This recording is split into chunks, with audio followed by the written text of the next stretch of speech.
बिस्मिल्लाहिर्रहमानिर्रहीम। My self Dilawar Khan. आज हम डिस्कस कर रहे हैं क्लास 9th के केमिस्ट्री के चैप्टर नंबर 5 का टॉपिक एलोट्रॉपी। बहुत अहम टॉपिक है और बहुत ही इंटरेस्टिंग टॉपिक है। सबसे पहले आपको मतलब आना चाहिए एलोट्रॉपी का। एलोट्रॉपी के लिए हम उर्दू में समझने के लिए इसके लिए हम एक लफ्ज़ इस्तेमाल करेंगे, बहरूपिया का। हम कहते हैं कि ये इंसान बहरूपिया है। इसका मतलब क्या होता है? इसका मतलब ये होता है कि एक इंसान जो ऊपर वाज़ेह तौर पर जो दिख रहा है, उसकी अंदरूनी हालत जो होती है, उसकी जो अंदरूनी खुसूसियात कह लें, वो उससे मुख्तलिफ होती हैं। या आप ये भी कह सकते हैं कि ये इंसान बहरूपिया इस तरह से है कि एक महीना इसकी हालत इसकी जो आदात थी, इसका जो तौर तरीका था, वो मुख्तलिफ था और अभी मुख्तलिफ है।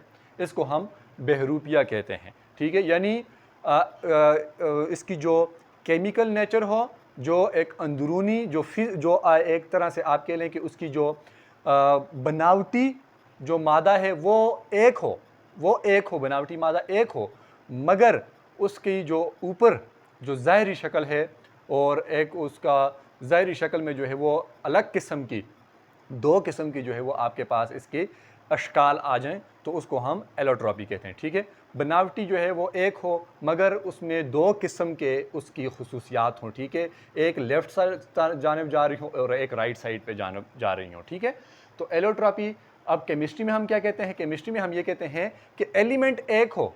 ठीक है, एलिमेंट एक हो मगर उस एलिमेंट की हमारे पास खुसूसियात दो किस्म की हों, तीन किस्म की हों या ज़्यादा किस्म की हों। ठीक है, यानी वो अंदरूनी तौर पर एक हो, बनावटी तौर पर एक हो। ठीक है, ये वर्ड बनावटी वाला बड़ा अच्छा यहाँ पर फिट होता है। तो एलोट्रॉपी हम कहेंगे the existence of element, existence of element, एक एलिमेंट का पाया जाना in more than one crystalline form,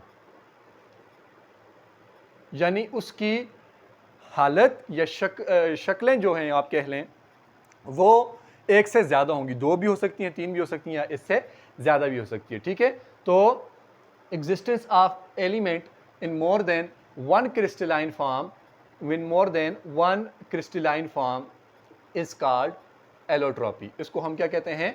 allotropy कहते हैं। ठीक हो गया, तो ये हम एलोट्रॉपी कहते हैं। और क्रिस्टलाइन मतलब हमारे पास सॉलिड की दो टाइप्स होती हैं, जो इससे प्रीवियस लेक्चर में हम डिस्कस कर चुके हैं, amorphous solid and crystalline solid. वो वाले सॉलिड जिनके आयंस या मालिक्यूल जो हैं वो रेगुलर अरेंज्ड हों, ठीक है, उसको हम क्रिस्टलाइन सॉलिड कहते हैं। ठीक हो गया, तो एलिमेंट का मोर देन वन क्रिस्टलाइन फॉर्म में पाया जाना उसको हम एलोट्रॉपी कहते हैं। ठीक हो गया, अच्छा, और फिर in more than one crystalline form हो तो उनको हम क्या कहेंगे? एलोट्रॉप्स कहेंगे। क्या कहेंगे?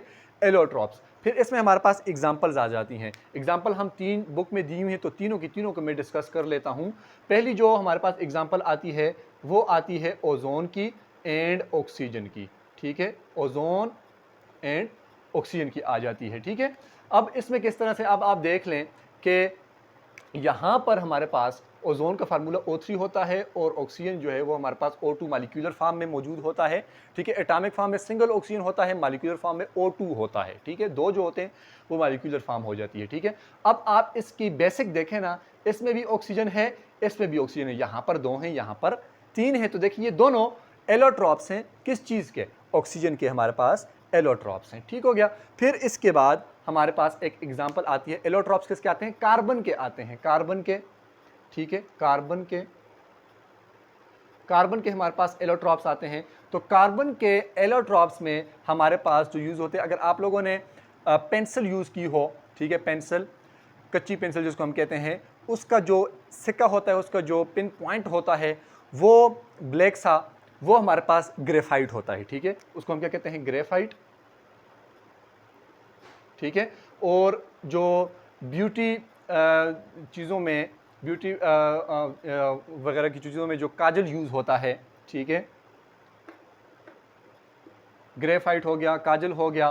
ठीक है, ये जो चीज़ें हैं ये बेसिकली जो है ये किसके एलोट्रॉप्स हैं? कार्बन। यानी इसमें भी कार्बन होता है और इसमें भी कार्बन होता है एज अ बेसिक एलिमेंट के तौर पर। ठीक हो गया, फिर हमारे पास तीसरी जो एग्जाम्पल जो एलिमेंट आता है वो हमारे पास आता है सल्फर का, ठीक है, सल्फर का। अब कहते हैं है सल्फर है, मगर ये दो फॉर्म्स में पाया जाता है, एक जो है वो मोनोक्लिनिक और एक ऑर्थोरोम्बिक, या इसका फार्मूला भी S8, इसका फार्मूला भी S8 ही होता है, ठीक हो गया। तो ये हमारे पास इस तरह से देखिए, ये बेसिकली सल्फर मगर इसकी दो हालतें, ये बेसिकली कार्बन मगर इसकी दो हालतें, ये बेसिकली ऑक्सीजन मगर इसकी भी दो हालतें हमारे पास मौजूद हैं, ठीक है। तो ये एलोट्रॉपी की डेफिनेशन, ये एलोट्रॉपी की 3 एग्जांपल आप लोगों ने लिखे। फिर इसमें एक छोटा सा टॉपिक आता है ट्रांजिशन टेम्परेचर का, ट्रांजिशन टेम्परेचर, ट्रांजिशन टेम्परेचर। अब ये ट्रांजिशन टेम्परेचर का मतलब क्या होता है? ये जो वर्ड ट्रांजिशन ट्रांस से निकला है, ट्रांस का मतलब होता है चेंज, यानी एक ऐसा टेम्परेचर जिसमें एक एलोट्रॉपिक फॉर्म कन्वर्ट हो जाए दूसरी एलोट्रॉपिक फॉर्म में, उस टेम्परेचर को, उस दर्जा हरारत को हम ट्रांजिशन टेम्परेचर कहते हैं, ठीक है। The temperature at which one allotropic form is converted into another allotropic form is known as transition temperature। इसमें 3 एग्जाम्पल हैं, सल्फर की भी है हमारे पास एग्जाम्पल, इसमें ग्रेटिन की भी है, ठीक है, और इसमें हमारे पास आप कह लें कि पोटाशियम नाइट्रेट की भी है, ठीक है। तो ये तीनों के मैं आपको ज़रा बता देता हूँ। टिन का जो हमारे पास सिंबल होता है वो SN होता है, ठीक है। टिन का ग्रे टिन लिखा हुआ है, वाइट टिन लिखा हुआ है, ठीक है, कि ग्रे टिन से वाइट टिन में कन्वर्ट होना, ग्रे टिन से वाइट टिन में कन्वर्ट होना, ठीक है, यहाँ पर टेम्परेचर होगा। फिर इसी तरह से पोटाशियम नाइट्रेट लिखा हुआ है, मैं फार्मूला लिख लेता हूँ ताकि आपको फार्मूला भी आ जाए।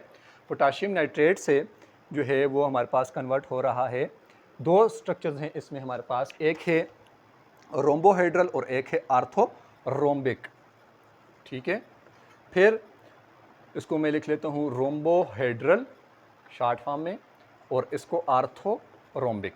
फिर ये पहली, ये दूसरी, और ये हमारे पास तीसरी S8, ये हमारे पास S8, ये सल्फर जो हमें यहाँ पर लिखा भी हुआ है, मोनोक्लिनिक और आर्थोरोम्बिक आप लोग लिख लेंगे, ठीक है। ग्रे टिन में जो हमारे पास इसमें टेम्परेचर आएगा वो आएगा 13.2 डिग्री सेंटीग्रेड, ये ऐसा टेम्परेचर जो ग्रे टिन से वाइट टिन में कन्वर्ट हो जाए, ठीक है। पोटाशियम नाइट्रेट के लिए हमारे पास जो टेम्परेचर है वो है 128.5 डिग्री सेंटीग्रेड, और जो सल्फ़र है इसका टेम्परेचर हमारे पास 95.5 डिग्री सेंटीग्रेड टेम्परेचर होगा, ठीक हो गया। तो ये हमारे पास इसकी एलोट्रॉपी की डिफिनेशन, एग्जाम्पल और ट्रांजिशन टेम्परेचर।